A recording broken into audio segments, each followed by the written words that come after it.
Should trans women be allowed in female sports? What an interesting and remarkable question that no one's ever asked me before.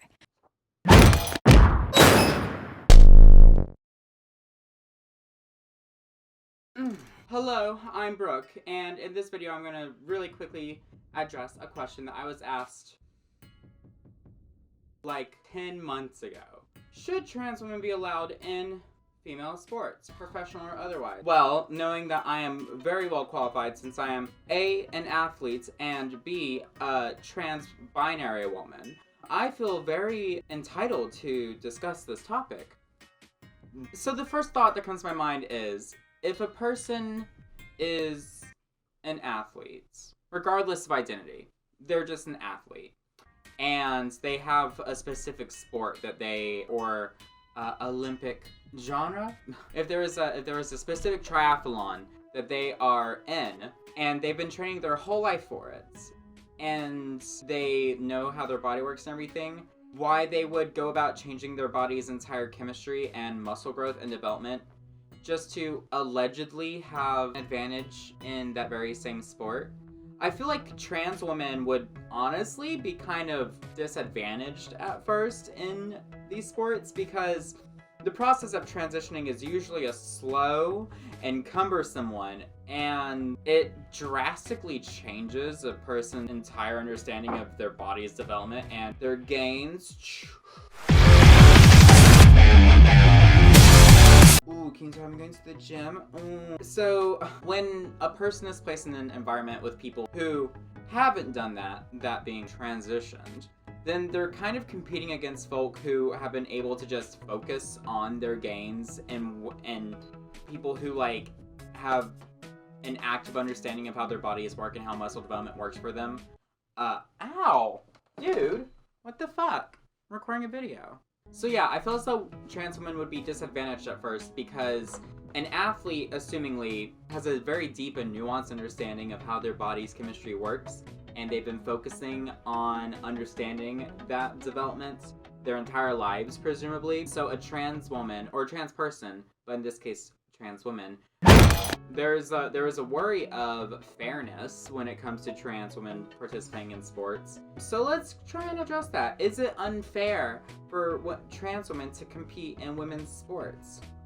Well, honey, I've done some research, and from the 2 Reddit threads I went on, the popular opinions tend to boil down to A. It's unfair because MTF folk went through puberty as males and thus on average are taller and have larger lung capacities and muscle development. Or B. It's negligible once someone has been on hormones for a while. So, essentially, yes, trans women are perceived as these large creatures with big gaits. First of all, have you seen Candy Ho? Hello, I'm the 3rd generation AX400 Android. I didn't come to your house. Do the cooking, mind the kids. I organize your appointments. I speak 300 languages and I'm entirely at your disposal as a sexual partner. Here we go again.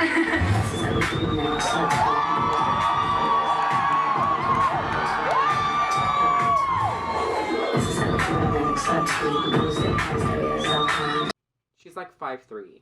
Anyway, so this video right here.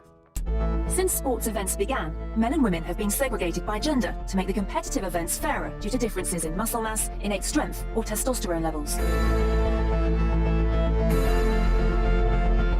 Cites a study from 1985, the Journal of Applied Physiology of Men, and the article that they're referencing was actually published in the year 2000. I don't know where they got 1985 from.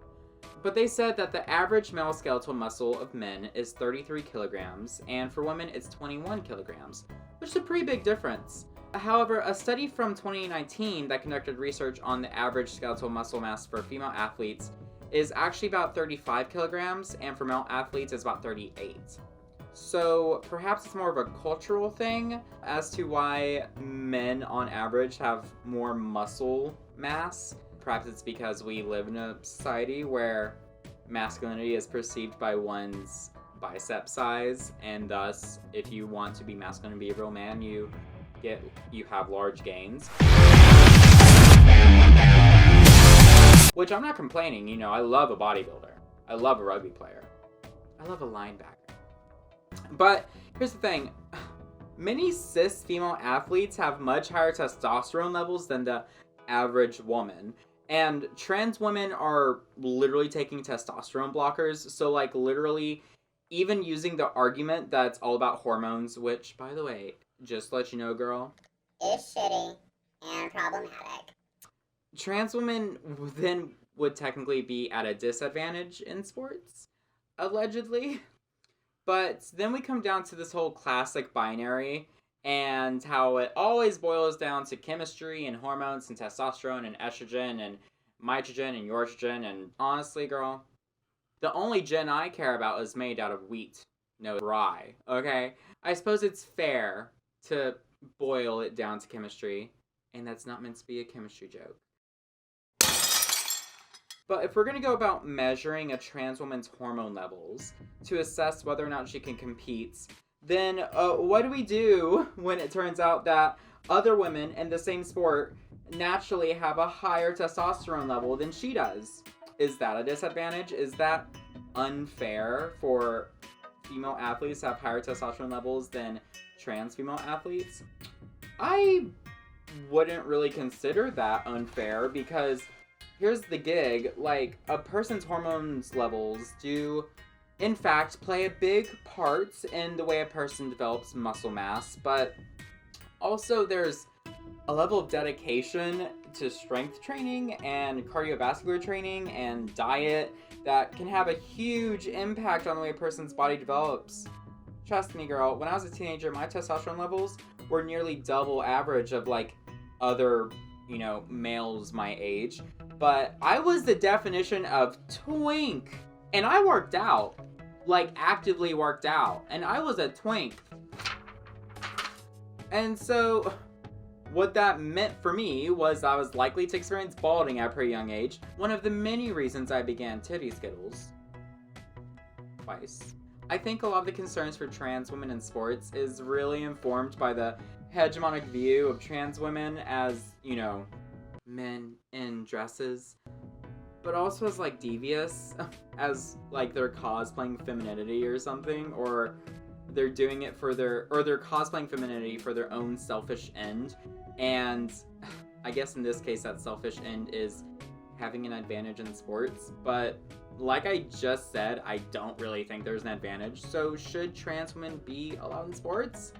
Well, the Olympic Committee says yes, and that there isn't a significant advantage for trans women in muscle development or strength based on certain standards, like being on HRT mainly, but furthermore, I think it's important for trans women to be recognized in sports because that would, you know, help challenge the hegemonics of trans women, that would help challenge the hegemonies of trans women once everyone sees that they're just as good as their teammates and opponents and that trans women aren't actually men. And also, B, show that regardless of how many cat girls you put into the Olympics, still no one is going to watch the WNBA.